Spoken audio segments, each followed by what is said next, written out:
a copyrighted program created by the Rio Grande Oil Company. Los Angeles Police calling all cars, attention all cars, broadcast 130. Be on the lookout for Andrew Holman, described as American, 5 feet 8 inches, 135 pounds, 35 years old, wearing a brown chinchilla coat. This man shot and killed Detective Paul Lee of the fugitive detail this evening. That's all. Rolls and quit.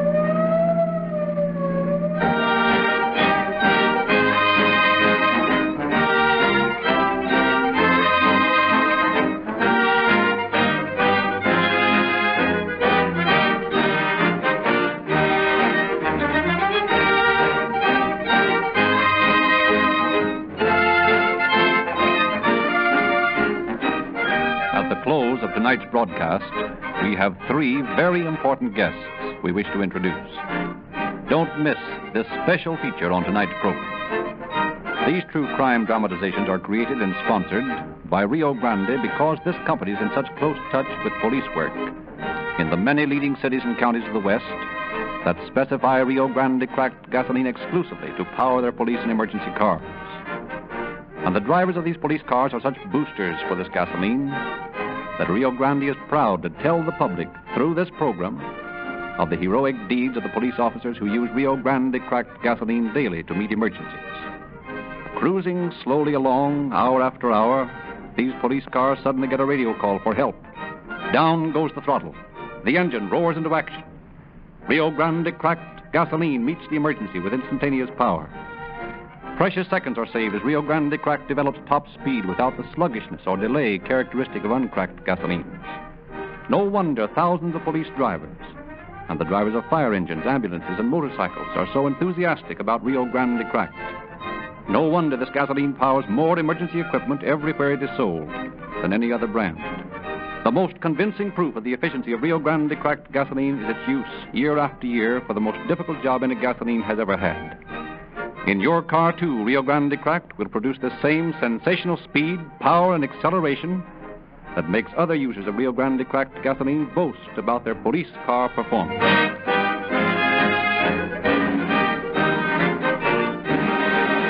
And now it is our pleasure to present Captain Bert Wallace, head of the homicide squad of the Los Angeles Police Department. Captain Wallace. Good evening, friends. How much money would you want to risk your lives day in and day out? How much would you demand to take a job where you knew that any moment your career might be permanently ended by a bullet? Would you want $100 a week to take such a risk? Or do you value your life at a higher rate, say $500 or $1,000? Whatever your evaluation is, I feel sure you would expect more for such a risk than your police officers receive. And your police officer, every moment he is on duty, is taking this risk that the peace of your community may not be violated. This statement is no idle romancing. There isn't a police officer on the force who has not had a brother officer and close friend taken from him by the bullet of a lawbreaker. No one realizes more than the police officer the real meaning of that much-used phrase, the war against crime. It is a real war to these men who may at any moment sacrifice their lives. It is a fight to the finish. As you may realize after hearing the details of the Holman case, which started with a routine police matter and ended with 3 tombstones in the cemetery.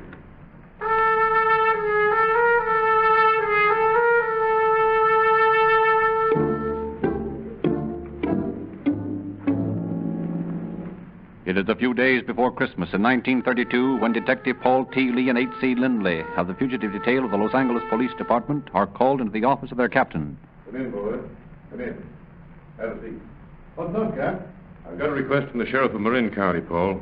He wants us to pick up a fellow by the name of Abe Schiller. Yeah? What's he want him for? Forgery. Here's the warrant for his arrest, and here's his mug and description. Huh.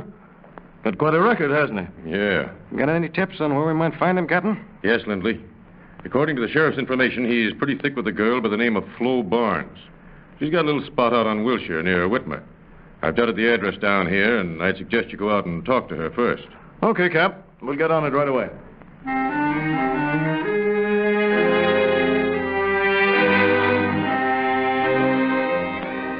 Here's the apartment, Paul. Name's on the door. Push the buzzer. Okay. Come back later. I'm busy. So are we. Come on, open up. Who is it? I imagine you got a pretty good idea. Better open up the door now like a nice girl. Oh, all right. Oh, I thought it sounded like bulls. What's the beef? Nothing for you to worry about. We're looking for Abe Schiller. Abe Schiller. I don't know no Abe Schiller. My partner said we weren't going to worry you, and that's so if you're on the up and up with us. Well, sure, I'm willing. All right. Where's Abe Schiller? I don't know. On the level, I don't. Expecting him? Well, I never know when he's going to drop around. Maybe he will, and maybe he won't. I think we'll just drop in and wait for him. Oh, you can't do that. You see, I'm not... Oh, you don't have to dress for us. We're not company. Besides, that kimono is becoming to you, Flo. Aren't you going to ask us to sit down? Okay, have a seat. With pleasure. What is that noise? Somebody in the other room. What's the idea, Flo? A double cross? Come out of there, you. With your hands in the air. Yes, sir. I'm coming. Who is this guy, Flo? A friend of mine. What's his name? I don't know. What's your name, buddy? Eddie Tremont. What are you doing here? Well, just visiting. Where do you work? Down on 7th Street at a gas station. Well, you better get out of here and beat it back to the gas station. This ain't a very healthy place for punks. Yes, sir. You got a nerve. You ought to be ashamed of yourself, Flo, entertaining kids like this. And you ought to be ashamed scaring them half to death. I'm sorry, Flo. Sorry for what? Well, you know. Beat up before these two flatties run you in for a vag. Okay, goodbye. Goodbye, kid. See you down on 7th Street someday. Now, look here, Flo. Ain't no sense in getting tough. We might as well be friends. What for? Why not? You can make it tough for us, and maybe someday we'll make it tough for you. Or you can make friends with us, and you won't be sorry. Well... What do you know about Abe Schiller? Nothing much. How long have you known him? Oh, off and on for a couple of years. What's he do for a living? I never asked him. Why, what do you got on him? Forgery. That's possible. I'll go. Oh, no, you won't. You stay right where you're at. I'll answer the door. Who are you looking for? What's it to you? Who are you? Police officer. Oh, a police officer, eh? Hey, come back here. Look out, officer, he's got a gun! Paul, you hurt bad? Pretty bad, partner. I guess I'm...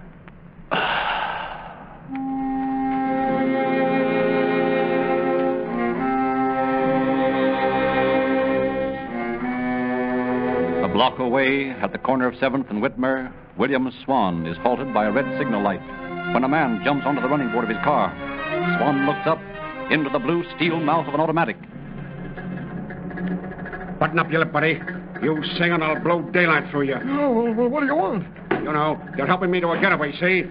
Just drive what I tell you. Yeah, but listen, I got a date. My girl's waiting for me. Yeah? Well, there's a rope waiting for me if I don't get out of this beef. There's the bell. Well, what are you waiting for? But... I ain't kidding, buddy. Now get going. All right, turn left to the 7th, and then get over to Bixel to 8. And act natural, you mug.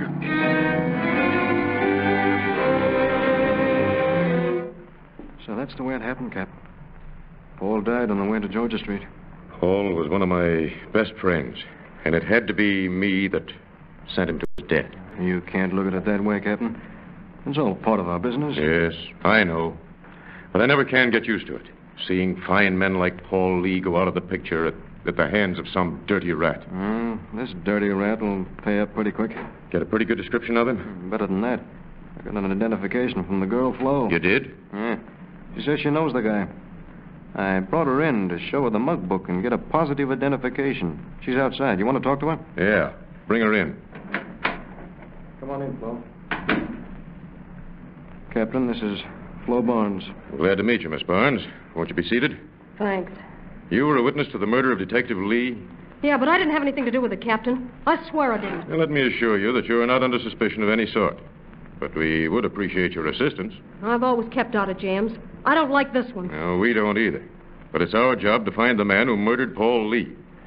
Not that arresting him will return Paul to his family, but because that murderer is a threat to society as long as he remains at liberty. You realize that I may be putting myself on the spot if I help you. Yes, and we'll give you every protection you need. Who shot Lee? Well, it was Andy Holman. Where's he live? I don't know. Really, I don't. Is he a friend of yours? Well, he drops in to see me every now and then. He's an ex-con. Here's the mug book, Flo. Oh. You recognize his picture? Yeah, that's him, all right. I'd say so, too. Andy Holman, eh? San Quentin, number 31926. Sent up for first-degree robbery. Parole June 1st. He's only been out 6 months. Beg pardon, Captain. Yes, Mac. There's a man out here who was sent over from Central. Got a report to make that may connect up with the shooting. Send him in. Yes, sir. Will you come in, please? Are you the captain? Yes, what is it? Well, the guy just held me up and made me drive him halfway across town with his gun in my ribs. Where did this happen? Well, I was waiting for the green light at the corner of 7th and Whitmer Street. 7th and Miller? Yeah. That's just a couple of blocks from Flo's apartment, Skipper. What did this fellow say? He told me to keep quiet and drive him where he wanted to go. Did you? Did I? With that automatic of his tickling me? You bet your life I did. Where did you take him? Well, he got out at the corner of 8th and Hill. And what did he look like? Well, he was about medium height, and he wore a brown chinchilla coat. Did he look anything like this picture? Well, yeah, that's him. Are you sure? Positive. Get me the complaint board. Hello. Put out an all-cars broadcast to pick up Andrew Holman. Described as American, 5 feet 8 inches, 130 pounds, 35 years, slender build.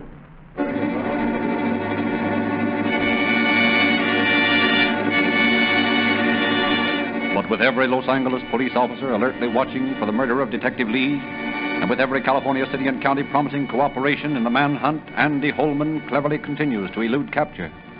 A month later, he is still at liberty, planning another crime in an East Side speakeasy with his 2 Confederates, Sterling McLean Smith and Tommy Bender, and Tommy's girl, Stella. Hey, boys, this'll be a cinch. A little branch bank out in the valley and not a bull for miles. How much do you think it's good for, Andy? Well, you ought to be 20 grand in that place, Tommy. You're going to have a swell time up when Tommy spends $6,000 or $7,000, ain't you, Stella? Yeah. You don't sound very interested. Oh, sure. I'm interested in keeping Tommy out of trouble. He can't get into no trouble on this job. It's a pushover. Don't you worry about me, baby. I'll be all right. All you got to worry about is how you'll spend the dough. Hey, listen, Stella. I know how to pick 'em, see? And when I met Tommy up at Quentin, I sized him up for a smart kid. The only reason he took that rep was because he made a mistake. But he learned lots of lessons in stir. Didn't you, Tommy? You bet. Seems to me he didn't learn the most important lesson. Yeah? What's that? That you can't win against the bulls. Yeah, nuts. What's that dame know about this record? Dames oughtn't to have any opinions. Dames ought to be left at home. All right, Mac, lay off Stella. I just made a general statement. Seems to me you guys are wasting a lot of time shooting up your face. When do we pull this job, Andy? Tomorrow morning about 11:30. The bank's pretty empty then. You'll handle the car, Mac. And Tommy and me will knock the joint over. Don't you think I ought to go in with you? No, I want to give Tommy a little first-hand experience. I got a lot of confidence in him. Gee, thanks, Andy. Tommy, if you don't mind, I'd like you to take me home. I've got a headache. Oh, sure, honey. I'd be glad to, only, well, we got to plan this thing. And... Of course, if you don't want to leave, I can take a cab. Oh, no, it ain't that, baby, but don't you see... Go on, Tommy. Take her home. Take her home. And be over at my spot tomorrow morning at 9 o'clock. I'll tell you what to do then. Okay, Andy. Come on, Stella. I'll see you in the morning, boys. Okay, kid. So long, kid. Tommy, you mustn't go out with them tomorrow. Yeah, but I gotta, baby. I'm in this thing with them. But you don't have to be. Well, you're only out of prison 2 months, and you're starting in again. You know what they do when you break your parole? They're never gonna know anything about it. With that dough, you and I can go off to China or someplace and be set for the rest of our lives. I'll never touch a cent of that money, Tommy. What? I mean it. If you go out on that job with them tomorrow, I'm through with you. Can't you see what you're running into? Even if it wasn't wrong, you can't trust that Andy Holman. He'd double-cross his own mother. Now, listen, Stella, you don't know Andy. He's a swell guy. Why, he did more for me up in Quentin than anybody. He made it easy for me. He was a big shot up there. I owe him plenty. So your idea of paying him back is to hold up banks with him? Oh, look, Stella, I'm lucky that he wants me to work with him. There's plenty of other guys that jump at the chance. I'm a lucky guy, I tell you. You're an ungarnished fool, Tommy. And if you go out with Andy tomorrow, you've seen me for the last time.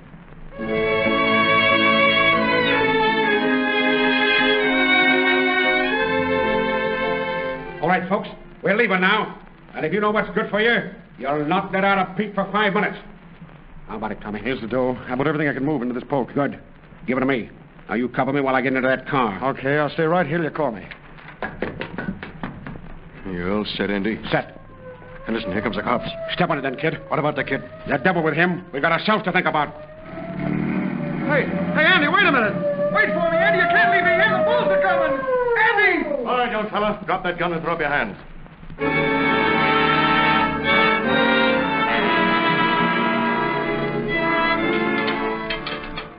Come along with me, Bender. Oh, for what, turnkey? They're not going to question me again, are they? Nope, you got a visitor. Yeah? Who is it? I don't know. Come on. In this office here. Stella. Oh, Tommy, darling. Oh, but you said you'd never see me again if I went on that job. I know it, but you idiot. Oh, I guess I'd forgive anything you did. Oh, gosh. You don't know what it means to know I have at least one friend in the world. Come on, sit down at this desk here. Tell me all about it. You look worn out. Have they been hard on you? Well, they haven't let me get much sleep trying to find out who was on the job with me. Well, why don't you tell them? Not me. I'm no squealer. Oh, Tommy, you're such a fool. What is Shut it? up, Stella. Why, tell me, what's the matter with you, shouting like that? And what are you drumming on the table for? You see that lamp? Yeah. Well, there might be a dictaphone in it. This drumming will cover our conversation. Why don't you tell them who was with you, honey? They'll make it easier for you. I'm not a squealer, Stella. But can't you see that Andy double-crossed you? He drove away from that bank out there and let you take the rap. Well, he couldn't help it. The cops were coming. He deliberately threw you to them to make his own getaway. I told you that guy wasn't on the level. Well, even if what you say is the truth, I ain't going to squawk. I took my chances and I lost, and, well, that's that. You know they'll throw away the key on you when you go up this time. Well, that's just too bad. But I ain't going to get out of this at Andy's expense. I'm going to get you out, and I don't care who pays the bill. I don't know why I should break my heart over a fool like you, but I can't help myself. Oh, no, Stella, look, it's better this way. I'll ride the beef, and then when I get out, I'll go straight for shore. Then we can start all over again. What? You expect me to wait 10 years for you? You think I can stand that? I want you right now, and I'm going to get you.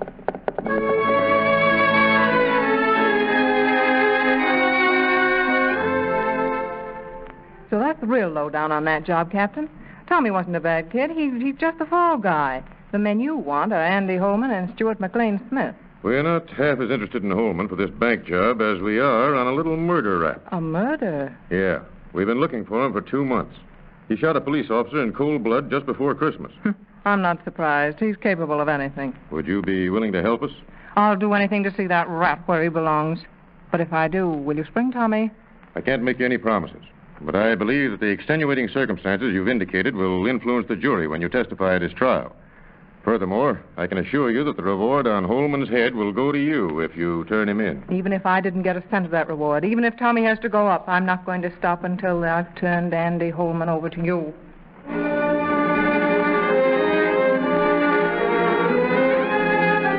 But Stella, with her underworld contacts, is scarcely more successful than the police has been in their search for the murderer. 2 weeks go by while the avenging girl spends every waking hour seeking Holman, inquiring for him, visiting the places she knows he frequents. And then, as she enters a coffee joint on Main Street one night, she sees Holman and Smith seated in the back booth. Striving to appear casual, she approaches them. Hello, boys. Oh, hello, Stella. Hey, Stella. Mind if I sit down? No, help yourself. Well, where have you boys been keeping yourselves? Laying low. Uh-huh, that's what I thought. Sort of tough on Tommy, eh, Stella? Yeah, wasn't it? Just a bad break, that's all. We couldn't wait for him with the bulls on our tail. Yeah, I understand. We've been afraid they'd give him the works down at the jail and he'd sing. Not Tommy. You ought to know that. He's loyal. Loyalty's got nothing to do with it when the bulls start working out on you. Tommy can take it. It's tough on me, of course. I don't know what I'm going to do for the next 10 or 15 years while he's up there. You know, I never could figure you and him out, Stella. What do you mean? Well, he's a good enough kid, but he's still a kid. And you, well, you've got lots of savvy. You could have done a lot better than him. Yeah? Looks like I'll have to start looking around now that he's out of the way. Well, you wouldn't have to look far. What do you mean? No farther than across the table. Who, Mac? Huh? Hey, leave me out of No, not Mac. He don't exactly waste no love on women. I mean me. I had a yen for you for a long time, Stella. And now that Tommy's out of it, I don't mind telling you so. Gee, Andy, I didn't have any idea. Well, what do you think about it? Well, I think it'll be okay.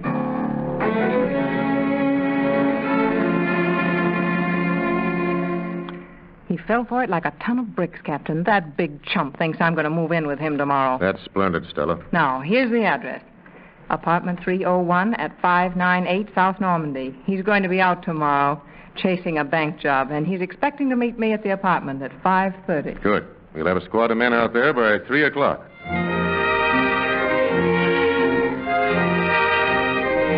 The next afternoon, a squad composed of Detectives Homer Spencer, Ralph Davis, Harvey Birch, Cliff Gillen, and Miles Ledbetter drive up to the Normandy Avenue address. Parking their sneak cars around the corner, they approach the apartment house. Spencer, Davis, you hide in that garage across the street. Okay, Ledbetter. Birch and Magnus cover the rear of the place. Right. And Gillen, you come inside with me. Now get this, boys. We don't want any shooting if we can help it. But we do want Holman. If we can't take him alive, we'll take him dead. There's just one thing for you to remember.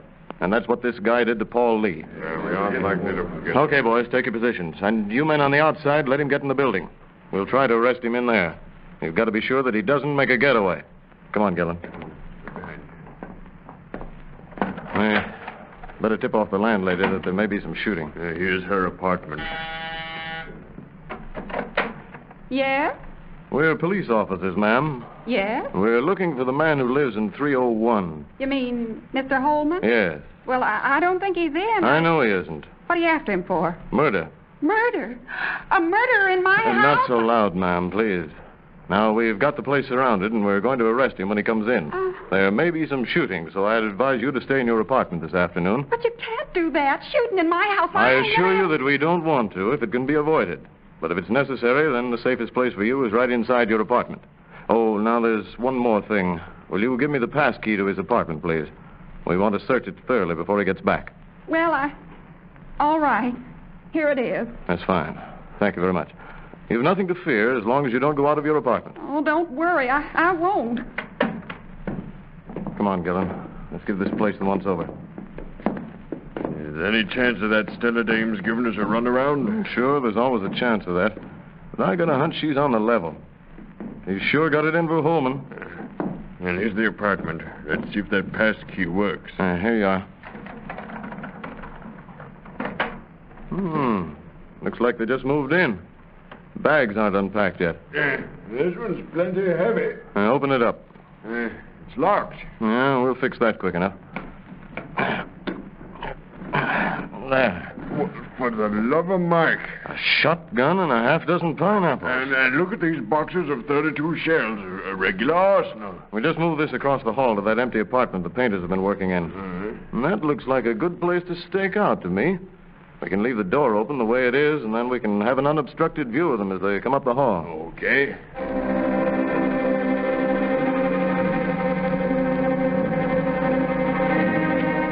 Ledbetter and Gillen take up their post in the vacant apartment, while the other 4 officers have secreted themselves in the front and back of the building. A tense 2 hours pass while the officers scan each passing car, while the landlady, in an agony of suspense, faces her apartment, while Ledbetter and Gillen stiffen at the slightest noise. Then, a few minutes before 5:30, a car drives up to the apartment house, and Holman and Smith get out.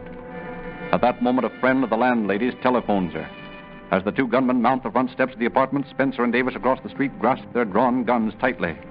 Holman and Smith are arguing as they enter the building. I tell you, Andy, all you're going to get is grief if you tie up with that Stella twist. Dame's as dynamite. You worry too much, Mike. He's a good kid. Hey, listen. I'm that frightened. I don't know what to do. Did you hear that? Yeah, let's lay him out of here. Okay. Up in your hands, both of you. Let him have Both it, sides, both sides.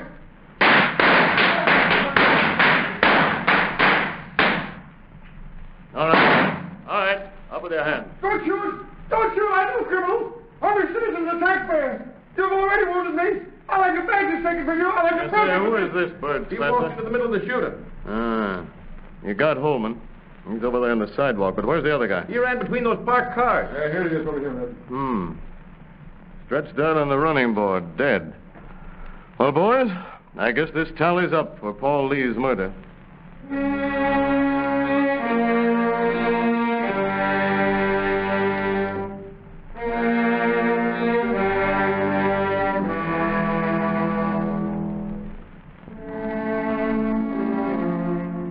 The well-aimed bullets of the officers saved the people the expense of a trial. Stella received the reward which offered for the murderer, and Abe Schiller, the unwitting cause of Detectives Lee's death, was subsequently arrested in Santa Barbara and admitted his guilt of the charge of forgery made against him by the Marin County authorities. At this time, I want to thank the many citizens who send information into the police department to help the law enforcement agencies run down criminals. Tonight, I have with me 3 young men whose names were in the headlines today for their fine work. Did you read how 3 junior detectives found the hidden loot of many burglaries on a garage roof? They reported their discovery to the police, and as a result, we have just captured the Phantom Bandit, suspected of many recent burglaries. Mr. Lindsley will introduce you the 3 members of the Rio Grande's Junior Police Department. Thank you, Captain Wallace. Ladies and gentlemen, I will introduce first Winston Moore, captain of his own squad of junior detectives. Captain Moore, how old are you? 11 years. You directed the search for the Phantom burglar, didn't you? Yes, but Charles O'Hara here worked right with me. Well, we'll call you Lieutenant Charles O'Hara. Thanks, but give the credit to my brother Bob O'Hara. He really found the stolen goods. Congratulations, Bob. How did you do it? I climbed on top of a garage and found where the burglars hid them. Well, that was mighty good work. And in behalf of the police department, I thank you for your help. And in behalf of the Rio Grande Junior Police Department, I hereby present each of you with a new badge. You are all promoted to captaincies in the Rio Grande Junior Police Department. Gee, thanks. The Rio Grande Oil Company has also asked me to give each of you a complete junior detective outfit. Here for each of you is a Sam Brown uniform belt, a G-Man gun, a detective microscope, a fingerprint outfit, a police whistle and siren, and a lot of other articles you'll need in your junior police work. We want all the hundreds of thousands of boys and girls who now belong to the Rio Grande Junior Police Department to have this complete detective outfit, too. Rio Grande offers 15 free gifts to every boy and girl listening in tonight. Go to the dealer in your neighborhood who sells Rio Grande cracked gasoline. Ask him for a free copy of the Calling All Cars News and learn how you can become a member of the Rio Grande Junior Police Department and get a complete G-Man outfit of 15 different articles, all free.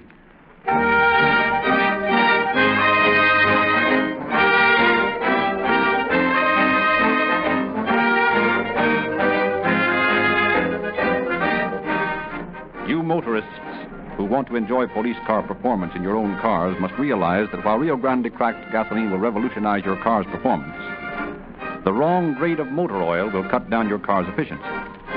We ask you to use Sinclair motor oils, which are sold everywhere you get Rio Grande cracked gasoline. There's no motor drag with Sinclair oil.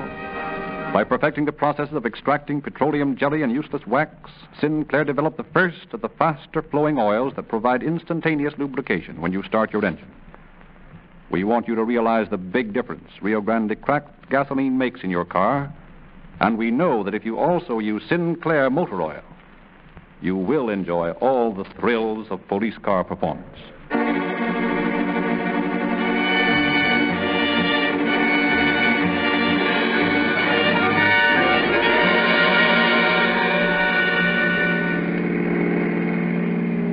Police calling all cars, attention all cars, a cancellation broadcast 130 regarding the murder of Officer Lee. This case is now closed. Rosenquist.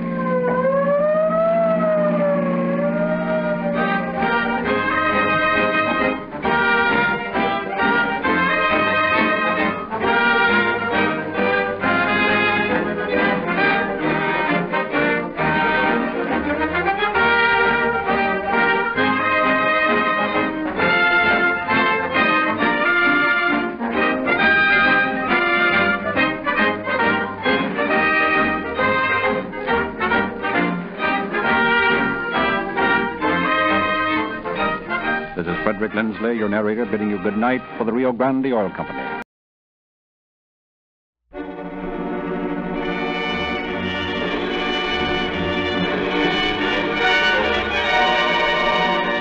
Calling All Cars, a copyrighted program created by the Rio Grande Oil Company. Los Angeles Police calling all cars, attention all Los Angeles County Sheriff's cars. Broadcast 131. Regarding a dead body found in the irrigation ditch near 2nd Street and Arrowhead Highway in Arcadia. That's all. Rosenquist.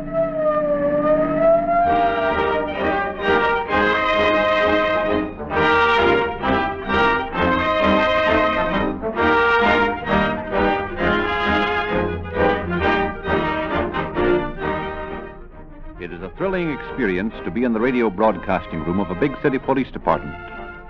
You hear the calls for help coming in over the telephone, some frantic, some screaming. Thousands of emergency calls every day. Instantly, the police broadcaster flashes these messages to hundreds of radio cars cruising about the city.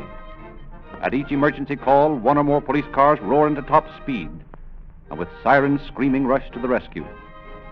To shorten the period between the call for help and the arrival of the police, leading cities and counties specify Rio Grande cracked gasoline for all emergency cars. Tests have convinced officials that Rio Grande cracked excels ordinary gasolines in getting started quicker, in instant acceleration, and in power. Police cars reach top speed sooner with Rio Grande cracked gasoline. They get to the scene of the crime faster. Yet when the records are checked at the end of every month, civic officials say Rio Grande cracked gasoline is more economical than other brands because it actually delivers more miles to the gallon, as well as faster miles. Remember, Rio Grande cracked is used in more police and emergency cars wherever it is sold than any other brand. You, too, should use this emergency gasoline and enjoy police car performance in your car. You'll get speed and power when you need it for driving emergencies, and economy of operation for your pocketbook's sake. Try Rio Grande cracked gasoline.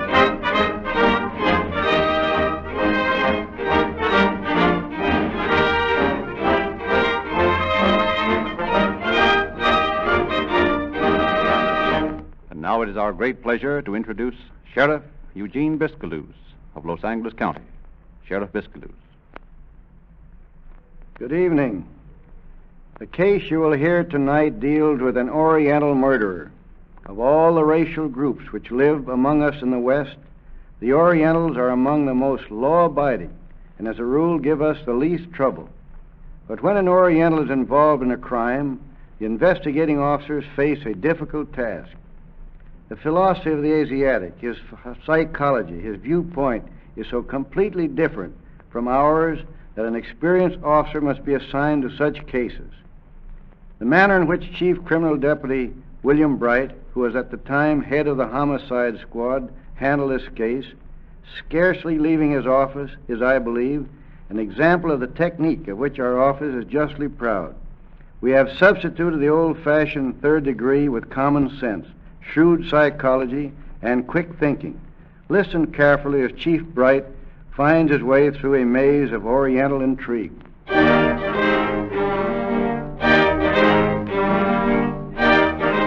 It is the morning of November 20th, 1930. Captain Bright, head of the homicide squad of the Los Angeles Sheriff's Office, is just entering his office. Good morning. Good morning, sir. Anything new this morning? Nothing in the mail, but Deputy Sheriff Cloud is waiting to see you. Send him in. Yes, sir. Will you come in, please? Good morning, Cloud. What's up? Murder. Yeah? Let's have it. Well, there was a body discovered in an irrigation ditch out in Arcadia early this morning by a couple of mechanics on their way to work. Victim's a Mexican. Papers on the body identify him as Luz Mata, a fruit grower from the Imperial Valley. How was he killed? His head and face were badly beaten, skull crushed, and his throat cut. Thorough job, eh? Rather. Find anything at the scene? Well, no weapons discovered, but we picked up several unburned and 3 burned matches near the body. There's one legible tire print, which I had photographed. Also, footprints around the body as though there'd been a struggle. I got pictures of them, too. The body's in the autopsy room at the morgue. Any other identification besides the papers on the body? Yes, I have positive identification by Mata's sister. He paid her a visit last night with his partner, Jose Gonzalez. Everything points to Gonzalez as the murderer. How's that? Well, he and Mata came to Los Angeles together to deliver a load of produce. Mata intended to collect several $100s owing him. Mata's sister says he'd already received some of it when she saw him last night. Sort of looks like Gonzalez bumped him off for his money. We've got an all-cars broadcast out to pick him up. Yes, Doctor. Come in. I've just finished the autopsy on Mata. What did you find? Well, it's rather a strange case. He was killed by a deep fracture in the skull. The throat was cut more than an hour after death. What? Are you sure? Positive. Rigor mortis had set in long before the throat was cut. No blood flowed from the wound. Yeah, that's a new one on me. Me too. How long had he been dead, Doctor? About 6 hours. That would place the murder around 1 a.m. this morning. That checks. We talked to a gardener out there who worked all day yesterday in a field not 50 feet away from the scene of the crime, and he didn't notice anything unusual all day. Yes, also, the burned matches would seem to indicate that the man was murdered after dark. Oh, Cloud. Yes, sir. I want to see those photographs of the footprints and tire tread as soon as they're ready. Yes, sir. And also look up Gonzalez in our files. See if he has a record. Right away, sir. After a thorough search of the files, Deputy Cloud returns to the captain's office. I can't find any record on Gonzalez, Captain. What? Oh, that's too bad. You know, Cloud, I've been thinking. There's something mighty funny about this case. Gonzalez is a Mexican, I suppose. Yes, sir. Well, a Mexican would use his knife first. He wouldn't come back an hour later and slit his victim's throat just to make sure he was dead. Yeah, that's right. This thing might almost be called a murder mystery. Say, I'll bet you a new hat we solve it. I won't take you up. Not with your record of 98% solutions.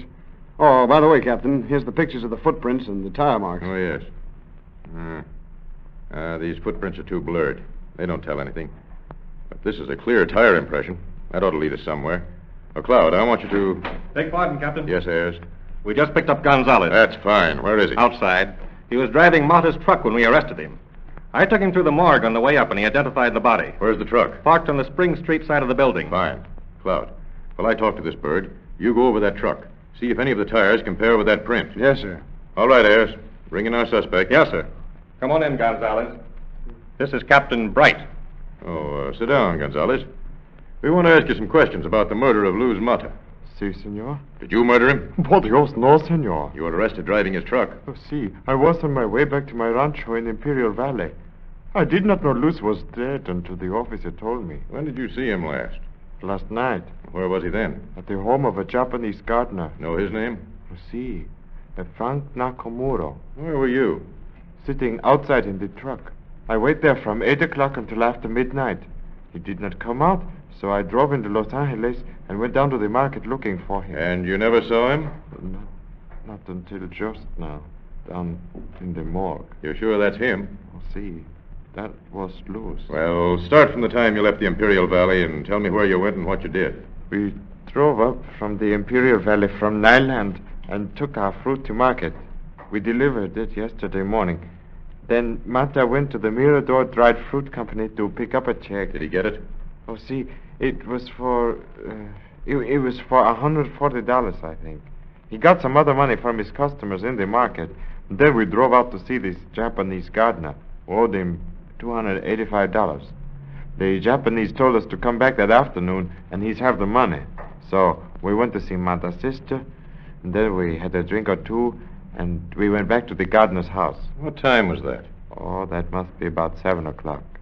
I sat in the truck, and Mata went inside, and he never came out that I saw. And you waited there till after midnight?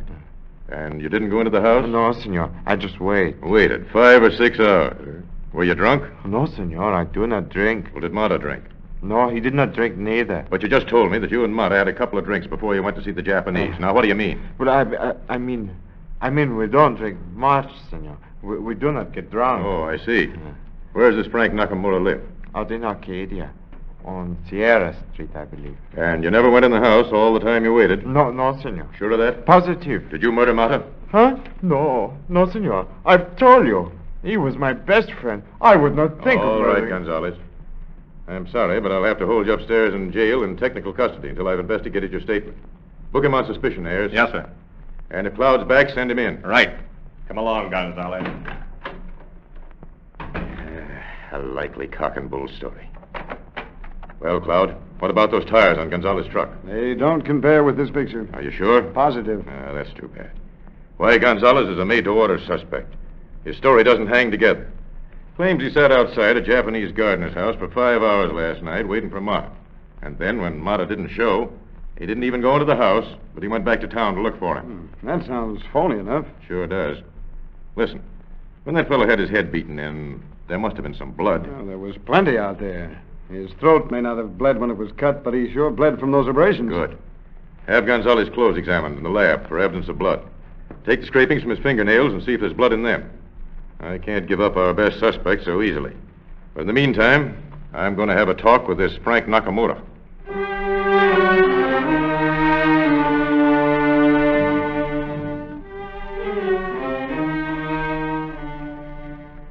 Sit down, Mr. Nakamura. I want to ask you some questions. Oh, yes. May I know for why I'm bringing here by policeman? Sure. You know a Mexican fellow called Luz Mata? Oh, Mata. Oh, Mata-san. Oh, yes, sir. I know him. He was murdered last night. Murder? Mata-san murder? Oh, no. This cannot be. I didn't ask you to come down here to kid you. Luz Mata was murdered last night. Oh, that's too bad. Mata came to your house yesterday, didn't he? Oh, yes, sir. He come 1-2 times. Tell me about it. Well, he come for paying money I owe to him. He come one time in the morning, but I'm not having money. He come back 7 o'clock. I pay him money. How much? Oh, I pay $600 for dates bought other time, and I pay $285 for dates bought this time. $885. That's a lot of money. Did you get a receipt? Oh, yes, sir. I having receipt. Where is it? Oh, I leave receipt at home. When Mata came to your house, was he alone or was someone with him? Tall Mexican fellow with him both times. The second time he came, did this tall Mexican fellow come in the house? Oh, yes, sir. Both fellow coming in house, drinking sake and talking. We do business. We have a nice time. Drink much sake? Oh, maybe so. Two Mexican fellow, they get pretty drunk. You sure they were drunk? Oh, yes, they are pretty drunk. When did they leave? Oh, they leave after getting money and having a drink of sake. Well, I guess that's about all I wanted to know, Nakamura. Thanks for coming down. Oh, yes, sir. Thank you, sir. Yeah, nice clean overalls you got there, Nakamura. Wash them yourself? Oh, what, please? Your overalls. I say they're nice and clean. Look like they've been washed lately. Oh, yes, sir. I washed them this morning.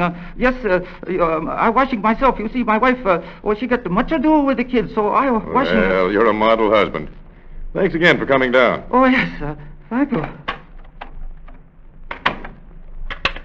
Hello, Eddie. Japanese just left my office. Have him tailed. Send a man out to his house in Arcadia to meet him when he gets home. Get the receipts from him for $885 paid to Luz Mata for fruit. Tell the man who goes out to the house to look around and get a sample of the washing water from the Nakamura's washing machine or laundry tub or whatever they have, or from the ground where they throw their water. Yeah, that's right. Is Cloud out there? Good. Send him in. Well, Cloud, how about the tires on Nakamura's car? Well, they don't tally with our picture either. This is beginning to be discouraging. Did you search him when you brought him in? Yes, sir. Explained it was a routine procedure. Find anything? Well, I got a scrap of paper with his handwriting on it, and these. Matches with blue and yellow heads. Yeah, they're the same kind of matches we found at the scene of the murder. Yes, but on the other hand, they don't mean a great deal. There must be 100,000 people in Los Angeles carrying matches with blue and yellow heads in their pockets. What's on the scrap of paper? Just a notation about vegetable spray. Valuable as a specimen of his handwriting, though. This case begins to look bad for Gonzalez. How's that? Well, if Nakamura is telling the truth, Gonzalez is lying. The Japanese claims he and Mata got drunk out there last night. Still, you haven't any positive evidence on Gonzalez. No, but he was at the proper place at the proper time to commit the crime. And he lied in his statements. Yes, and on the other hand, Gonzalez might have passed out in the truck outside the Japanese house, and anything could have happened to Mata while he was unconscious. Yeah, that's true enough. I don't feel that Gonzalez is the guilty party. Why not? Well, I just got some reports from the boys you sent down to the Imperial Valley to check on Mata and Gonzalez. According to all they can discover, those two were like brothers. Never been in trouble beyond getting drunk occasionally. Well, they've been pals for years. Well, maybe you're right. I confess this thing's got me up a tree. Yeah? Oh, all right. Send him in. Who is it? Somebody with some information on the case. Can't tell what it is. Come in. Captain Bright? Yes? I'm Howard Downing. I manage the branch bank at Figueroa and Pico. Yes? I have a little item I think should be brought to your attention in connection with the Mata murder. Yes? What is it? Well, this morning a young boy brought a check into the bank to be cashed. That check was made out to Luz Mata by the Mirador Dried Fruit Company. Did you cash it? Yes, after we asked him who sent him, and he told us a dark fellow who looked like a Mexican. It seemed to be all right. Lots of the men from the market send errand boys to have their checks cashed. Have you got the check with you? Yes, here it is. For $140. That's the one Gonzalez told us about, Cloud. Yeah. I didn't know about the murder. I wouldn't have cashed the check, I can tell you. I didn't read about it until this afternoon's papers came out. Now, what I want to know is how can I get my money back? This will go hard with me, you know. Now, listen, Mr. Downey. How can we tell you when you'll get your money back when we haven't caught the murderer yet? You leave this check with us. Well, that's the only proof I have. Do you think we're liable to mislay it? Why, this check may be the key to our case. Cloud. Yes, sir? Have the handwriting expert compare this signature on the back of the check with samples of Mata's, Nakamura's, and Gonzalez's handwriting. Let me know what he says as soon as possible.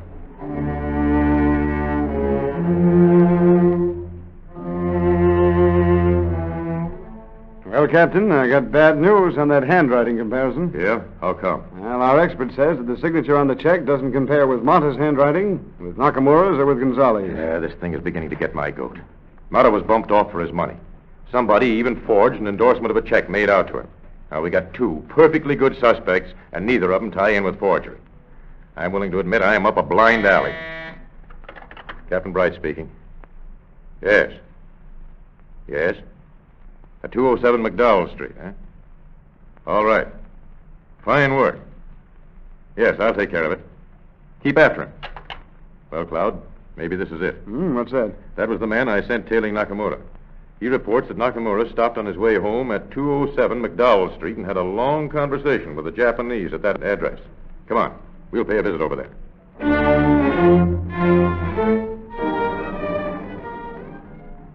Good afternoon, ma'am. We're from the sheriff's office. Yeah? What do you want? Do you take roomers here? Yes? Japanese? I have a few. Well, I understand a Japanese by the name of Frank Nakamura stopped by here about an hour ago to see a friend of his. Well, there was a little Japanese come by here a while ago. Who did he see? A roomer of mine by the name of Tanaka. Yu Tanaka. Sort of a shifty little rat, to tell the truth. How long has he been rooming here? Oh, just came in the other night. What night? Night before last, I think it was. What rooms he got? Number 4. Down the hall, second door to the left. Is he in? No. Think I saw him go out. Got a key to his room? Yes. Open it for us, will you? All right. Come this way.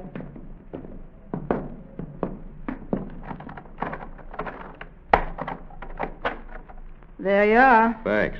Now you just go on about your work as though we weren't here. Excepting that you might let us know if Tanaka comes back. Yeah, all right. I will. Come on, Cloud. Let's look the place over. Nothing much to see. A couple of suits in the cupboard. Here's a handbag, but it's empty. Yeah. Wait a minute. Here's something in this drawer. Huh? What? Discharge papers from San Quentin made out to you, Tanaka. Went up from San Francisco on robbery. So, at last we run into a guy with a record. Just because he served a term in the pen for robbery doesn't make him a murderer. No, that's right. Let's take a look down the hall. Well, did you find what you was looking for? Oh, more or less. Who lives on this floor? Number 1 is occupied by a Japanese. What's his name? Moto. T. Moto. Who lives in number 2? S. Hamagori. Japanese. Yes. There's another in number 3. What's his name? D. Coney. Well, that accounts for all the rooms on this floor, but this one here at the end of the hall. Who's in it? That's the bathroom. Only one on the floor? Yes. Come on, Cloud, let's look at it. What's so interesting about a bathroom? Sometimes you can find out more about people in their bathrooms than any place else. You know, just as I thought. An old-fashioned bathtub on legs. What of it? Oh, nothing. Except that they make excellent hiding places. For what? Almost anything. It takes a more meticulous housekeeper than our landlady seems to be to clean out behind them. Hand me that curtain rod, will you, Cloud? Yeah. What are you going to do? Going fishing behind the bathtub. I got a bite. Well, will you look at that? A revolver. Come on, let's have a look at it. One shell's been fired, 5 intact. Look, the one that's been fired has been fired twice. Yeah. Dark stains on the butt. Look like blood to me. Got your benzodine outfit with you? Yeah? All right. See whether it tests for blood. Okay.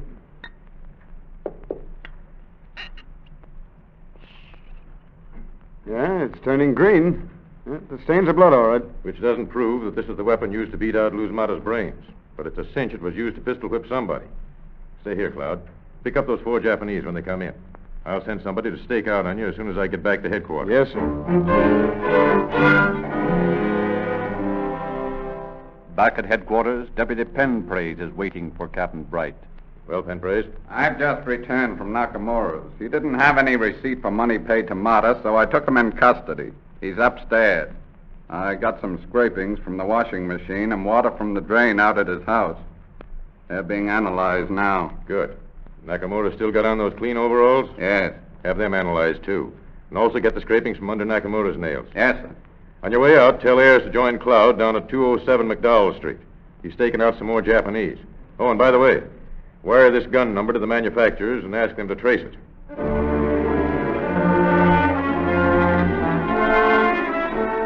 The first Japanese to be picked up at the McDowell Street stakeout is Hamagori. He is brought to headquarters, and some suspicious stains on his trousers are immediately analyzed. He is then led into Captain Bright's office. Kamagori, the stains on your trousers are blood. How did they get there? I not know how they got there, but these trousers, they were being worn not only by me. Who else wore? My trousers were lent to you, Tanaka, by Coney, a friend of mine. Tanaka again. That's all you know about the trousers? Yes. Well, I know. All right, Sergeant. Take him out. This way. You know, Penpraise, that's a plausible enough story.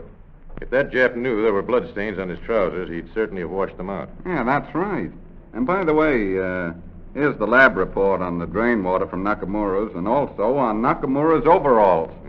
Both show blood, eh? Well, we're getting warmer, Penpraise. Now we've got 2 suspects with blood on them.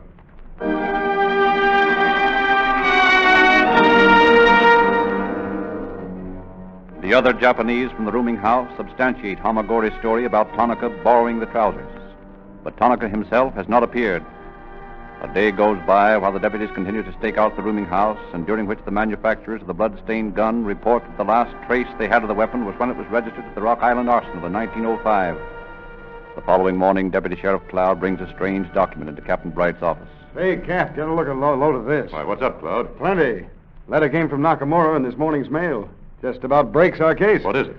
And apparently the Japanese confessed the murder to his wife when she visited him in jail yesterday and told he was going to act crazy. And here's her reply.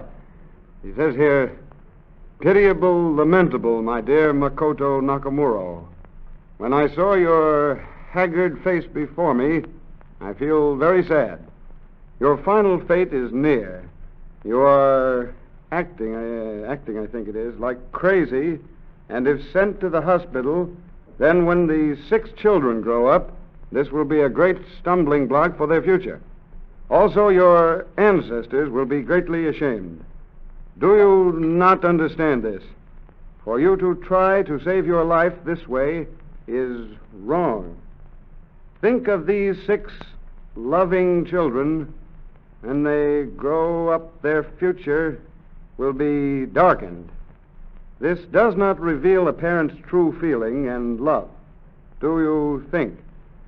Although you may get angry, yes, that's what it is, I am worrying about the future of the children. I swallow my tears and make this final request of you. Act like a man and a samurai." Well, she goes on and on like this for pages, pleading with him to confess so the kids won't have a blot against them. That's swell. Maybe this will crack the case. Hey, let me see that letter. Yeah, here you are. And bring Nakamura down here. I want him to see it.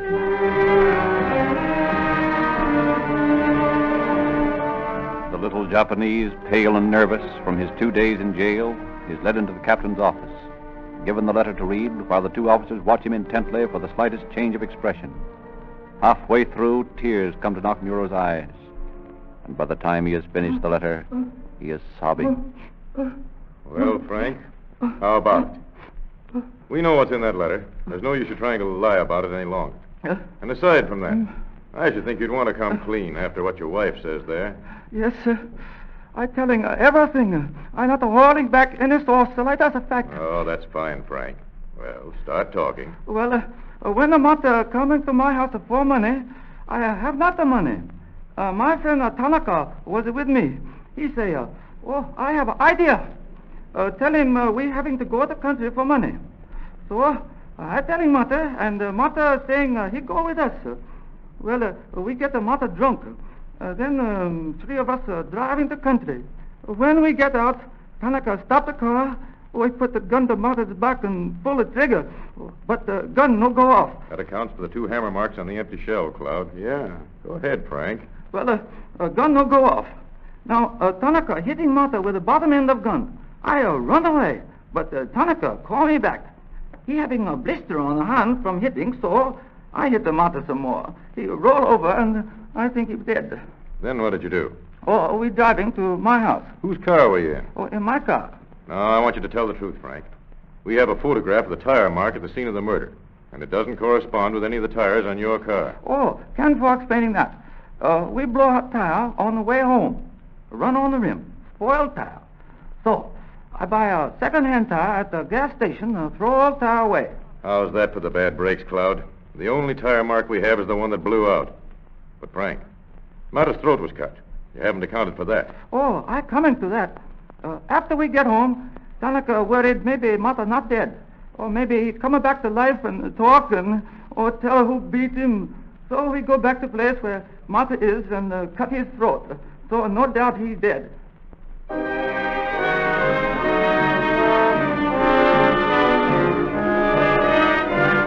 Nakamura grows more voluble, goes on and on with the bloody details of his crime. Within an hour, the early editions of the afternoon papers are carrying the story of the confession. And late that afternoon, a Japanese walks into the Boyle Heights police station. What can I do for you, buddy? I am under the impression that I am wanted by the police. Yeah, what for? Murder. Whose murder? I am Yu Tanaka, who murdered the Mexican Mata. I perceive that it would be useless for me to try to escape now that my weak-willed accomplice has told everything. Therefore, I save you any further trouble. Will you kindly place handcuffs on my wrist?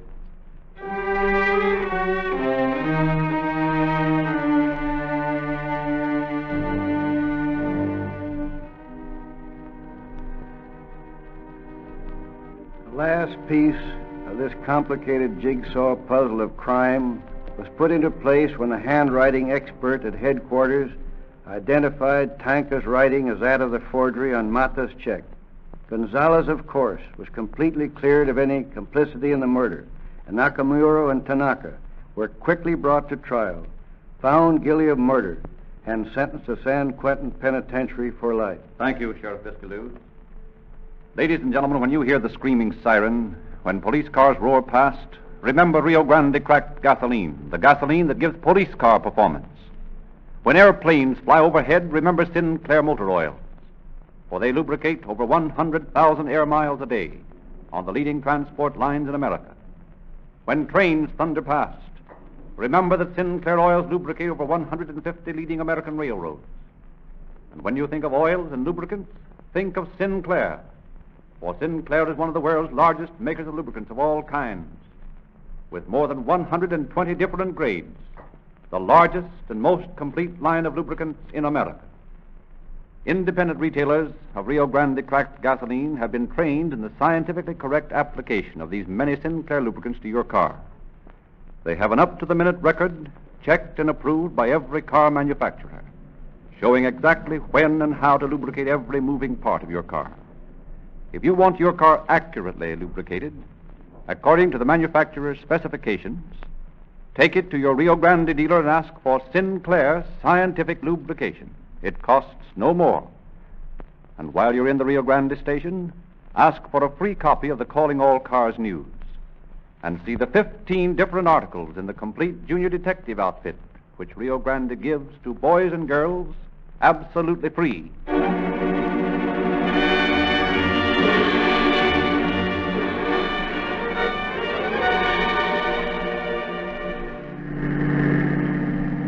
Police calling all cars, attention all cars, attention all Los Angeles County Sheriff's cars, cancellation broadcast 131 regarding a murder near Arcadia.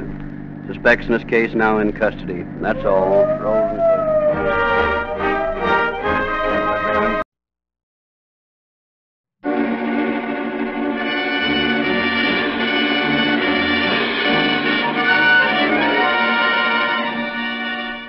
Calling All Cars, a copyrighted program created by the Rio Grande Oil Company. Los Angeles Police calling all cars, attention all cars, broadcast 132 regarding missing adults. Be on the lookout for Mr. and Mrs. Henry Steinhauer. This elderly couple have not been seen since 5:30 Friday morning. That's all. Rosenquist.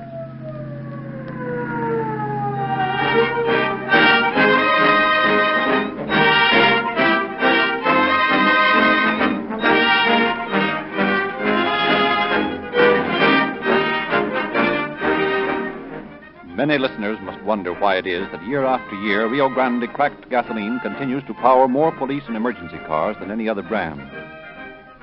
It is because Rio Grande cracked has one advantage which no other gasoline can claim. Here in the West, Rio Grande is the only company licensed to manufacture gasoline by the Sinclair cracking process. which is recognized the world over as the most efficient refining process known. Rio Grande has invested millions of dollars to build one of the finest cracking plants in America. The gasoline that is cracked in this great refinery has qualities you'll find in no other gasoline.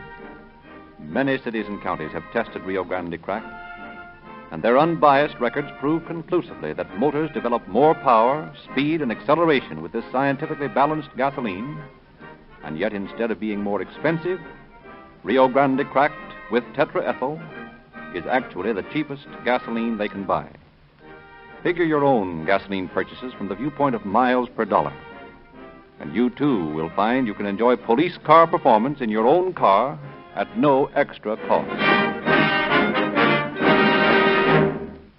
And now it is our pleasure to present Chief of Detectives H.S. Seeger of the Los Angeles Police Department. Chief Seeger. Good evening, friends. The average citizen's concept of the police is limited, naturally, by his contact with them.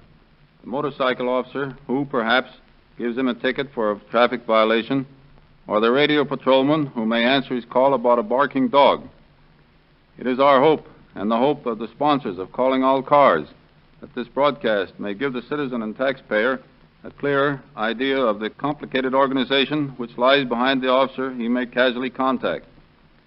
It is an organization of highly trained specialists, criminologists, chemists, ballistic experts, an organization of hundreds of men employing the most modern systems of communication, an organization whose efficiency is not limited to the community it serves, but is an important cog in a great machine of similar organizations which represent society's only bulwark against the forces of crime.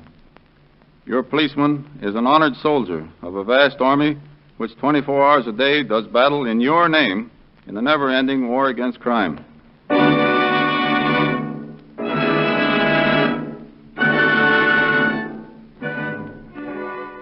November 20th, 1935. In the University Division headquarters of the Los Angeles Police Department, Sergeant A.H. Wingerton is taking down a routine report.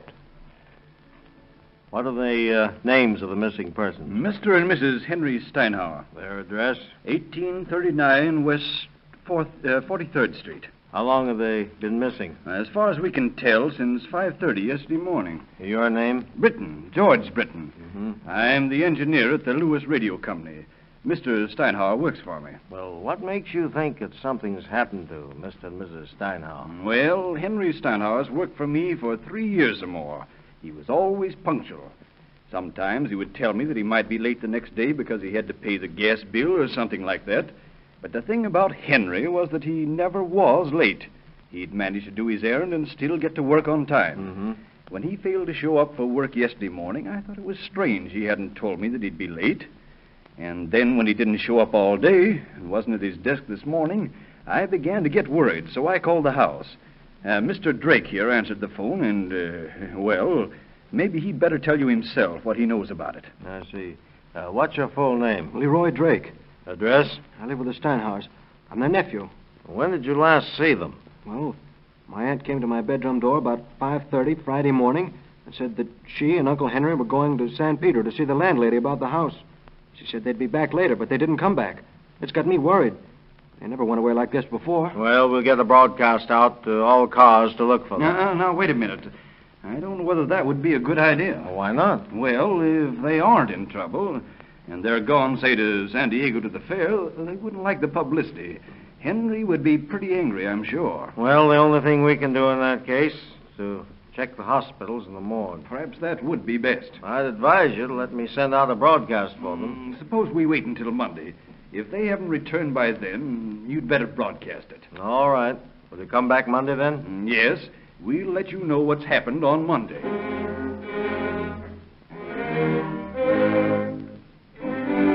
Over the weekend, Sergeant Wingerton checks the hospitals, the morgue, the sheriff's office for news of the missing couple. But his inquiries are fruitless. When Mr. Britton returns Monday morning with no further news of the Steinhauers, Captain Stone informs Detective Lieutenants Guy Rudolph and Frank Condaff of the facts and assigns the two officers to the case. Their first step is to visit the Steinhauer residence. For several minutes, they stand on the front porch, ringing the doorbell. Well, I guess the kid's not home, Frank. Well, I didn't expect him to be. Captain said he was in court today. Well, let's try the house next door. See what the neighbors know about the Steinhauers. It's a good idea. Come on.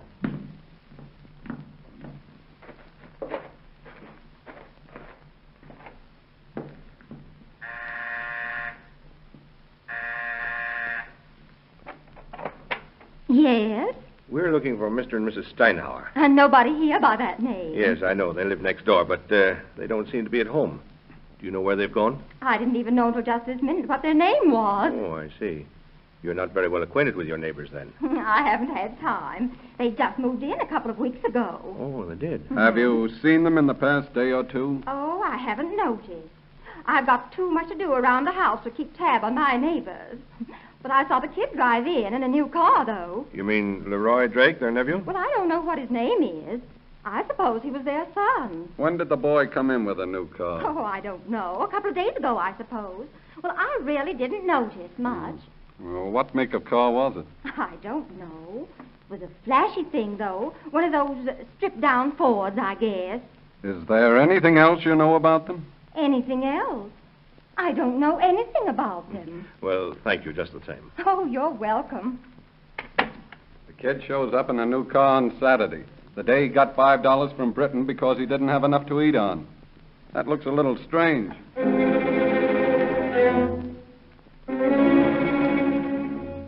That night, the officers tail Leroy Drake as he drives off in his stripped-down Ford.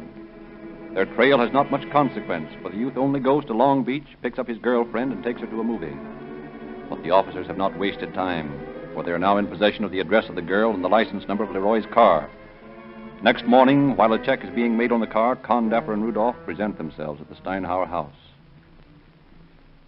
Now, Mr. Drake, we'd like to get your angle on the disappearance of your aunt and uncle. Oh, gosh, I don't know what to make of it.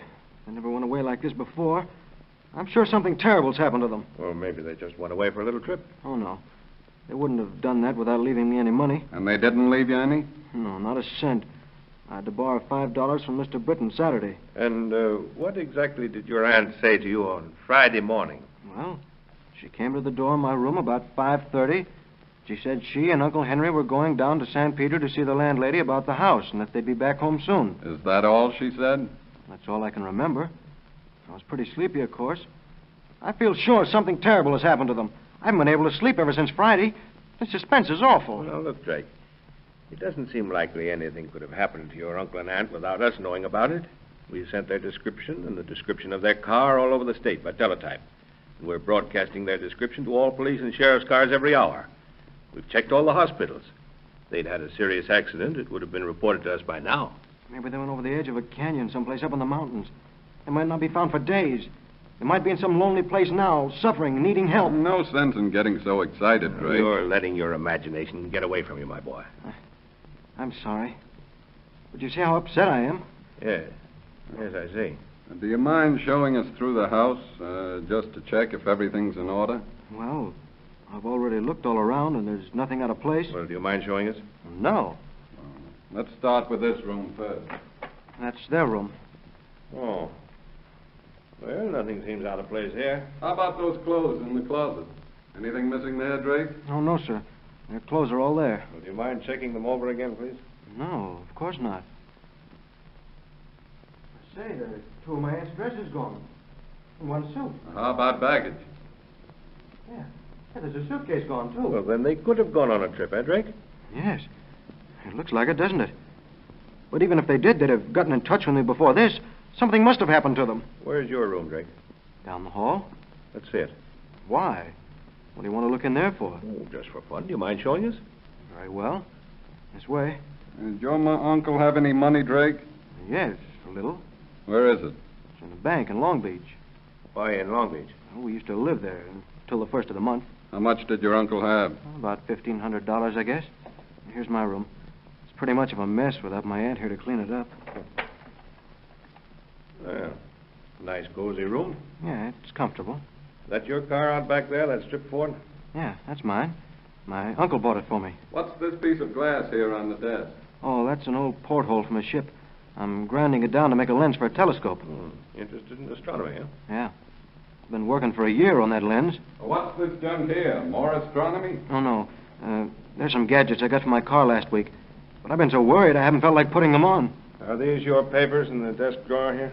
Yeah, just some old junk I threw in there. I see. Anything important, Frank?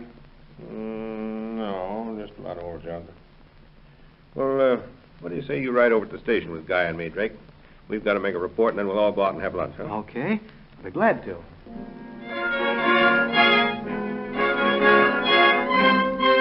At the station, the two detectives receive the report on Drake's car, and then, discussing the broadest generalities, they take the youth to lunch.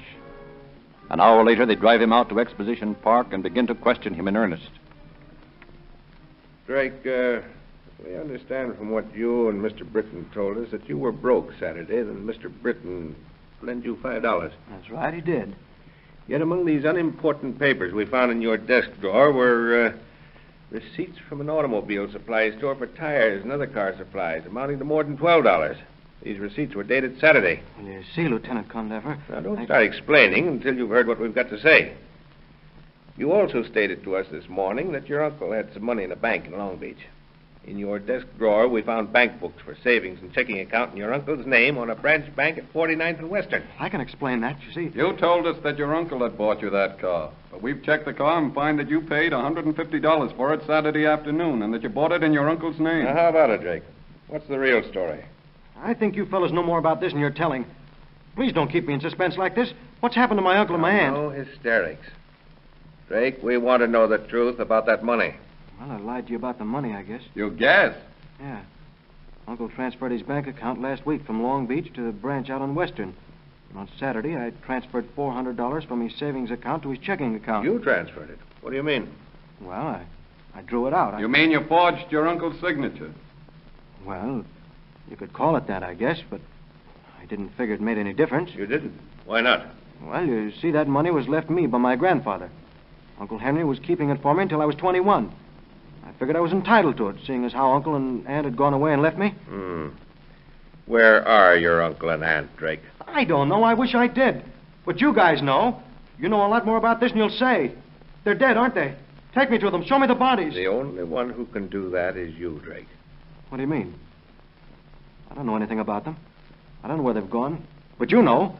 You found them. Probably dead in an accident, and you're keeping it from me. You're torturing me. Tell me what you've done with them. Where are you taking me now? Down to Long Beach. Down to Long Beach? What for? To see Maybelle. Now, listen, Lieutenant. You keep Maybelle out of this. She doesn't know a thing about it. She hardly knows me, even. It didn't look that way the other night when you drove her home after the movies. What do you mean? We were following you.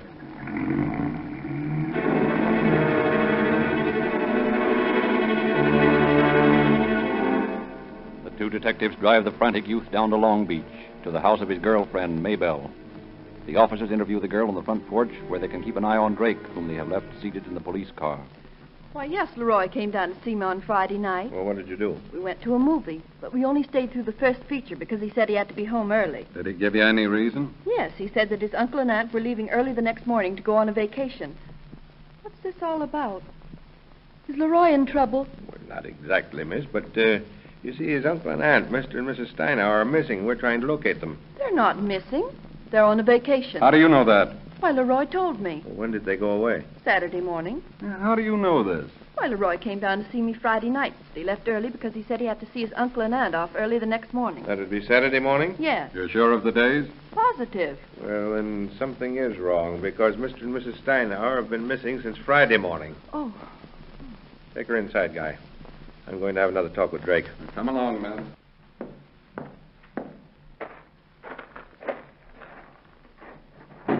What's Rudolph going inside with her for? What's he going to do to her? Nothing, kid. She's just getting her hat and coat, and we're taking her up to jail. What for? She has nothing to do with this. She doesn't even know my uncle and aunt. We can't take any chances. Oh, if you're taking her to jail, what about me? Am I under arrest? What does it look like to you? For what? Why are you arresting me? Suspicion of murder. Listen, Condever, Maybelle doesn't know a thing about this. She's absolutely innocent. You can't mix her up in it. We can't take any chances. Listen, I'll tell you all about it. Only don't get Maybelle mixed up. Take me in there, and I'll tell you all about it in front of her. All right. Come on.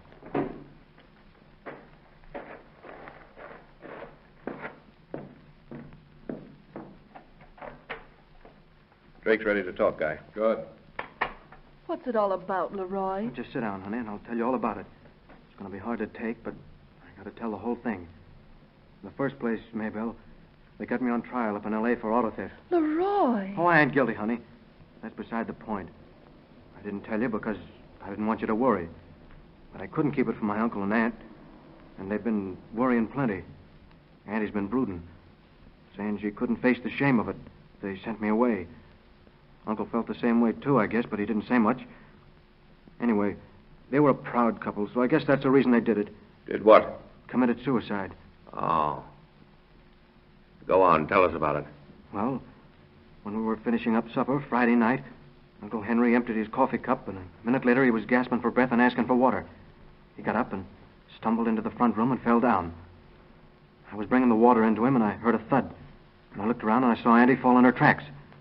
I ran back and took her pulse, and she was dead. And I went back with the water for Uncle Henry, but he didn't need it. He was dead, too. Oh, no. Where are the bodies? I'm coming to that. I didn't know what to do for a while. I just sat there and looked at them. Then it occurred to me that if they were so afraid of the disgrace of me maybe going to Quinton, they'd be more ashamed if there was a lot of publicity about them committing suicide. So I figured I'd get rid of the bodies and tell people they'd gone away, disappeared. Then they wouldn't be disgraced, see? I see quite clearly. Go on. There's nothing more to tell. You two guys know the rest. You found the bodies. That's the reason you've been playing with me all day like a cat with a mouse. You've got your confession. Only ain't you surprised? It isn't a confession at all, see? I haven't done anything. Except help a couple of old people to hide their shame. Now, take it easy, kid. Take it easy. You jump at conclusions. We haven't the slightest idea where the bodies are. We had no suspicions of you when we started to question you this morning. It was your own guilty knowledge and the fact that we didn't accuse you that made you tell us the whole story, if you have. Now, finish it up. Where are the bodies? I drove them off the pier over in Wilmington. You drove them off the pier? Yeah. I put Uncle Henry in the front seat and Auntie in the back seat and propped them up so they'd look natural. Pardon me, please. I can't stand any more of this. Good. Go ahead, Drake. Then I drove them down to Wilmington. I went out on a couple of piers, but there were too many people around. They were loading ship. Then I found a nice deserted pier, and I got the car rolling, slipped it in a high, and jumped out. Went right off the end. Which pier was it? On Graceline dock.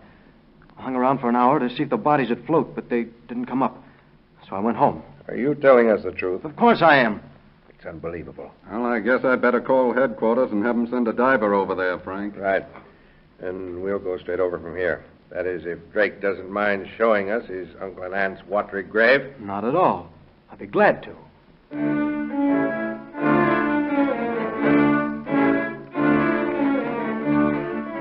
Rudolph's call to Chief Detective Joe Taylor has immediate results. By the time Drake and his police escort arrive at the end of the dock, a delegation of reporters and police officials are already there. And the fireboat, under the command of Captain Dykeman, with diving apparatus aboard, is steaming down the harbor. Here's the fireboat coming in. Think you can show us where the car went down, Drake? Yeah, I guess so. Okay, let's start dragging.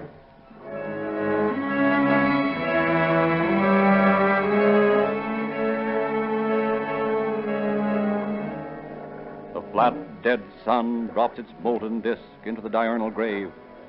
Its steaming spirit silently hisses across the gray waters of the harbor as the tiny boat drops its ghoulish fingers over the side. As night squats across the world, they scrape furtively at the harbor floor, metal hands groping for the lost dead.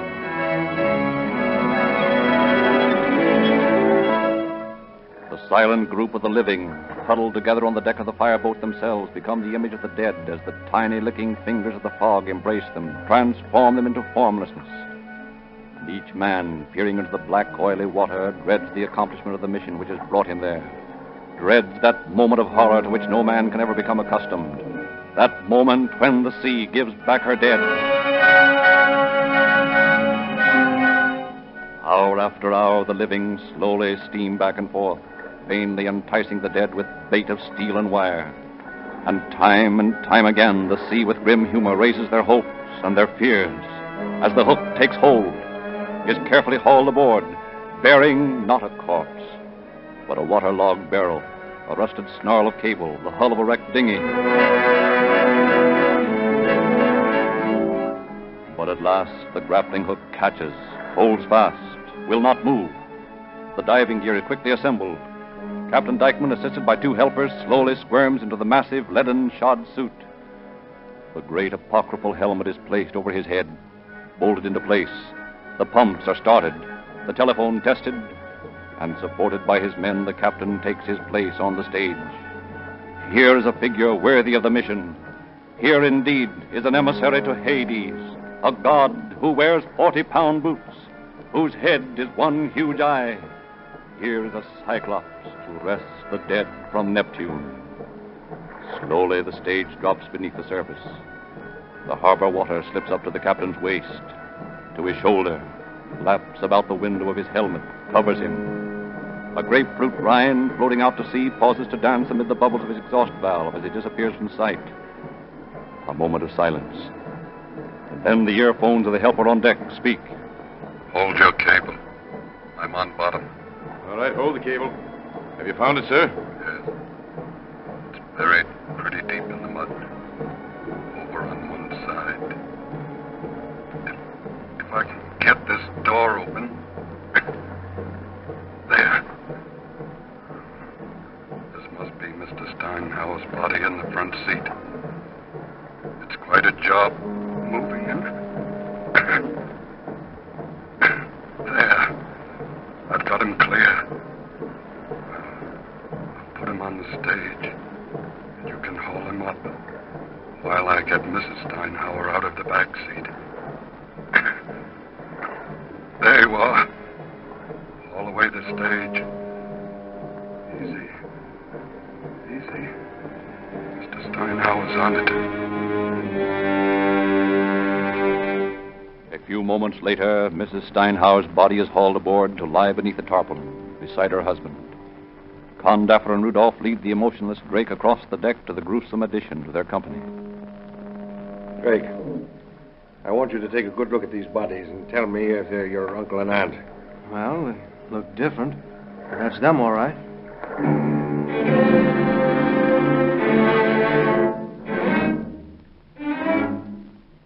Drake is taken back to University Station, where he is questioned by Condaffer and Rudolph and Lieutenant Jack Donahue and Captain Stone. Stoutly, he sticks to his story that his aunt and uncle had entered into a suicide pact. But as midnight thins into dawn, it is evident that the relentless logic of the police is beginning to take effect. I don't see why you guys keep asking me these fool questions. You know more about this than you're telling. You've known more about it all along. You've been playing with me like a cat plays with a mouse. I'm sick of it. And we're sick of that crack-brained story of yours, that your uncle and aunt committed suicide. Listen, kid. In the first place, we've got forgery on you on your own confession. You're in a tough spot, and it won't hurt you any to tell us the truth. I know I'm in a tough spot. But I can't do anything but tell the truth, can I? And that's all we want. You told us that your uncle and aunt died from poisoned coffee they gave themselves. Is that true? Yes. When did this happen? At dinner Friday night. But you told the sergeant last Saturday that the last time you saw your aunt was at 5:30 Friday morning, when she told you she was going to San Pedro. Well? Is that true? Well, yes. No, that is... Well, both statements can't be true.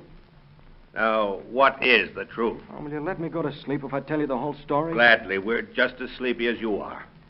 Well, this is the way it happened.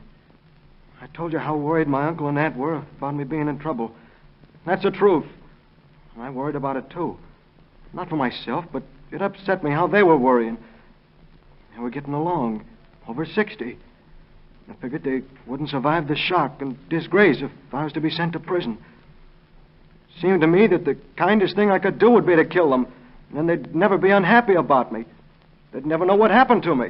Sort of a mercy killing, eh? You could call it that. Well, I thought of all the ways I could do it. I thought of driving them over a cliff. But I was afraid they'd only be crippled instead of being killed. Then I thought of poison. But I was afraid that an autopsy would show that up. Finally, I decided to poison them and then drive them off the dock where they'd never be found. And that's when I did. Oh. And you did this because you wanted to spare them the disgrace of your going to prison, eh? That's right. That $1,500 bank account of your uncle's that you've already committed forgery on couldn't have influenced you at all, I suppose. Of course not. And anyway, that money was rightfully mine.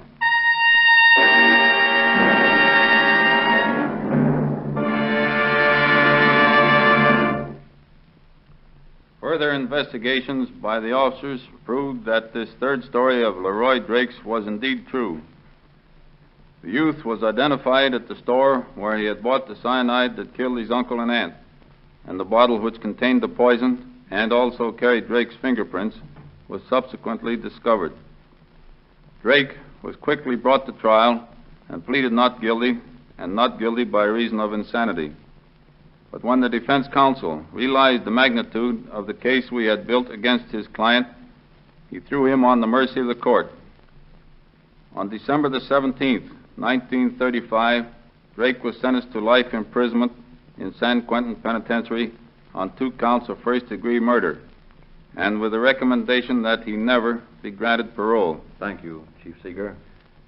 Ladies and gentlemen, for complete stories and descriptions of the true crime cases to be broadcast on this program, get the new June edition of the Calling All Cars News, given away free wherever Rio Grande cracked gasoline is sold.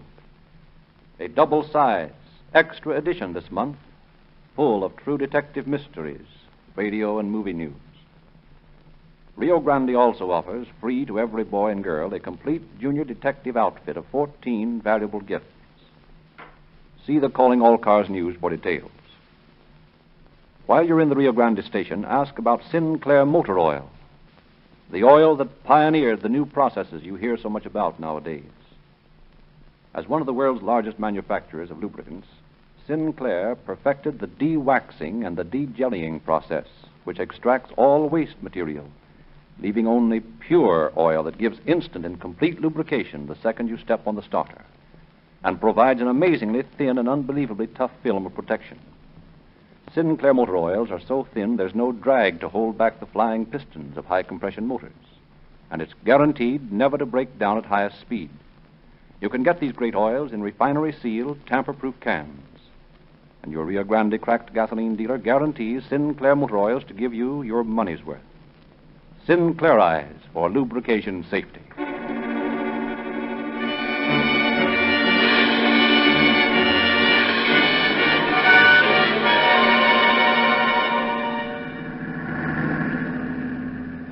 Los Angeles Police calling all cars, attention all cars, a cancellation broadcast 132 regarding 2 missing persons. These missing persons have been found, murdered. That's all. Rolls and close.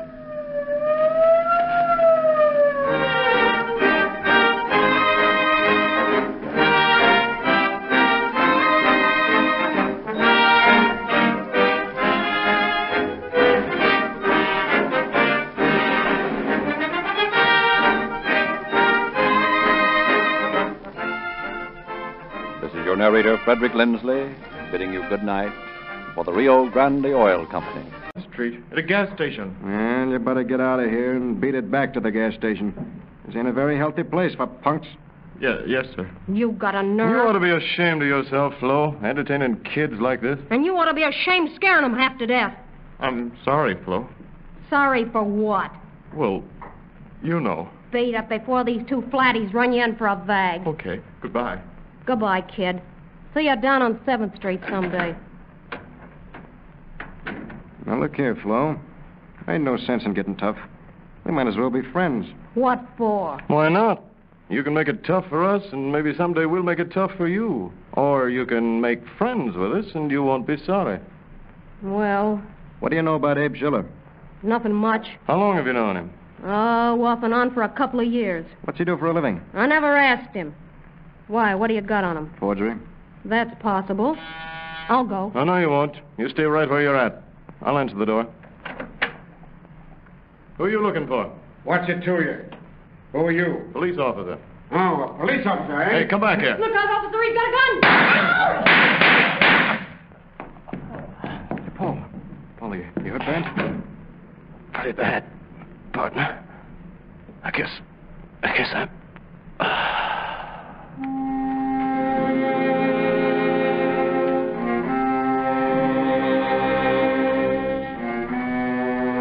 A block away, at the corner of 7th and Whitmer, William Swan is halted by a red signal light when a man jumps onto the running board of his car.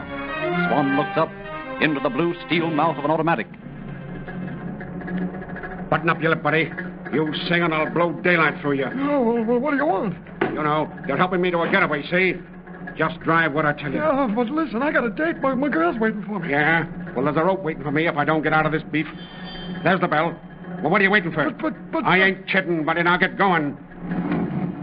All right, turn. Turn left to the 7, and then get over to Bixel to 8. And act natural, you mug.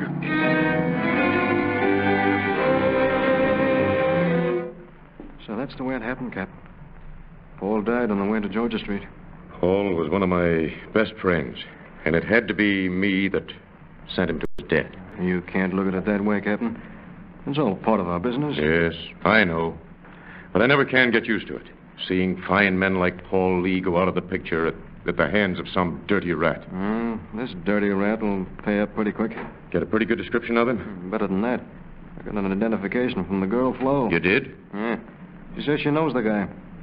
I brought her in to show her the mug book and get a positive identification. She's outside. You want to talk to her? Yeah. Bring her in. Come on in, Flo. Captain, this is Flo Barnes. Glad to meet you, Miss Barnes. Won't you be seated? Thanks. You were a witness to the murder of Detective Lee? Yeah, but I didn't have anything to do with it, Captain. I swear I didn't. Now, let me assure you that you are not under suspicion of any sort.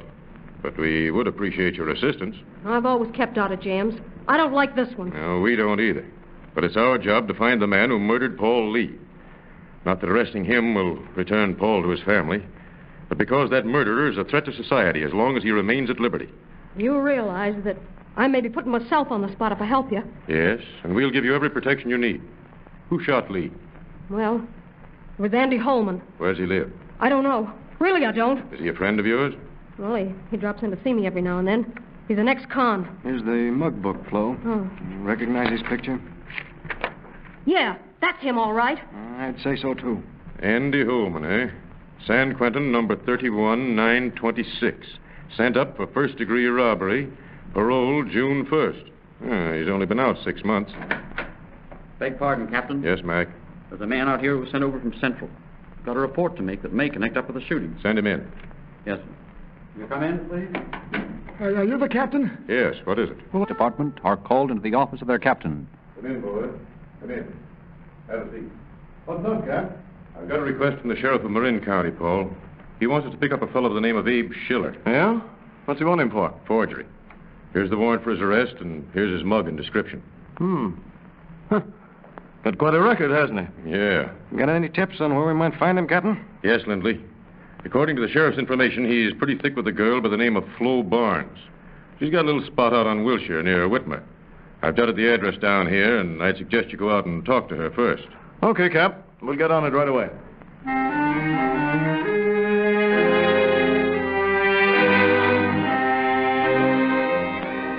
Here's the apartment, Paul. Name's on the door. Push the buzzer. Okay. Come back later. I'm busy. So are we. Come on, open up. Who is it? I imagine you got a pretty good idea.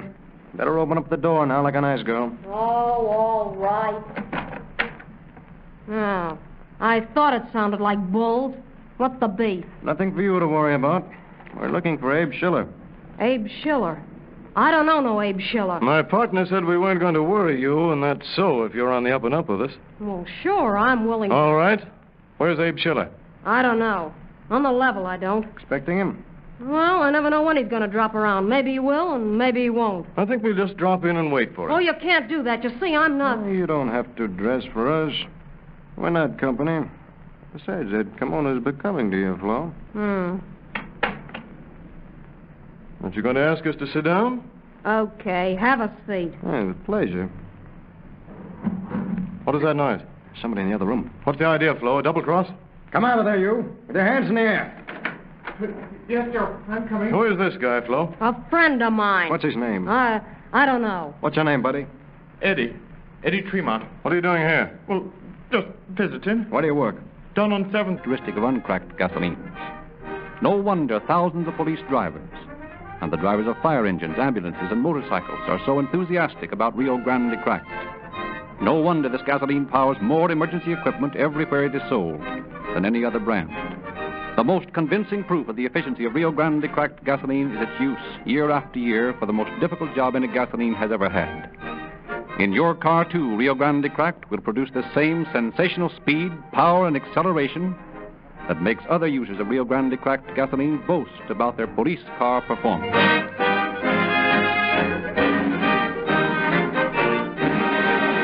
And now it is our pleasure to present Captain Bert Wallace, head of the homicide squad of the Los Angeles Police Department. Captain Wallace. Good evening, friends. How much money would you want to risk your lives day in and day out? How much would you demand to take a job where you knew that any moment your career might be permanently ended by a bullet? Would you want $100 a week to take such a risk? Or do you value your life at a higher rate, say $500 or $1,000? Whatever your evaluation is, I feel sure you would expect more for such a risk than your police officers receive. And your police officer, every moment he is on duty, is taking this risk that the peace of your community may not be violated. This statement is no idle romancing. There isn't a police officer on the force who has not had a brother officer and close friend taken from him by the bullet of a lawbreaker. No one realizes more than the police officer the real meaning of that much-used phrase, the war against crime. It is a real war to these men who may at any moment sacrifice their lives. It is a fight to the finish. As you may realize after hearing the details of the Holman case, which started with a routine police matter and ended with 3 tombstones in the cemetery.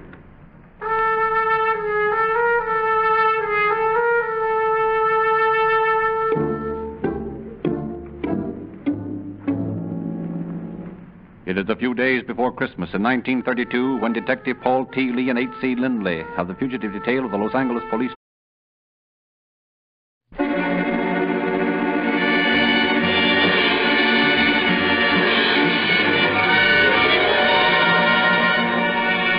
Calling all cars, a copyrighted program created by the Rio Grande Oil Company.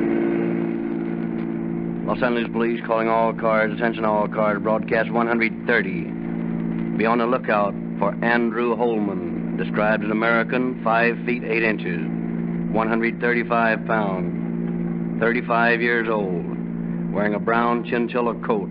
This man shot and killed Detective Paul Lee of the fugitive detail this evening. That's all. Rolls and quit.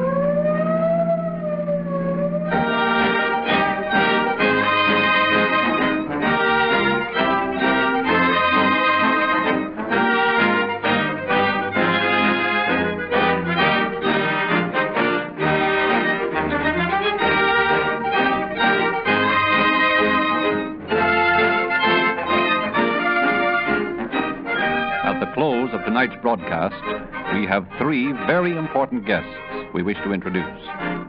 Don't miss this special feature on tonight's program. These true crime dramatizations are created and sponsored by Rio Grande because this company is in such close touch with police work in the many leading cities and counties of the West that specify Rio Grande Cracked gasoline exclusively to power their police and emergency cars.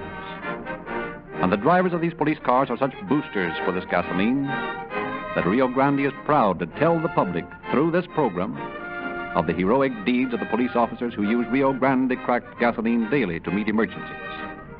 Cruising slowly along, hour after hour, these police cars suddenly get a radio call for help. Down goes the throttle. The engine roars into action. Rio Grande Cracked gasoline meets the emergency with instantaneous power. Precious seconds are saved as Rio Grande Cracked develops top speed without the sluggishness or delay characteristic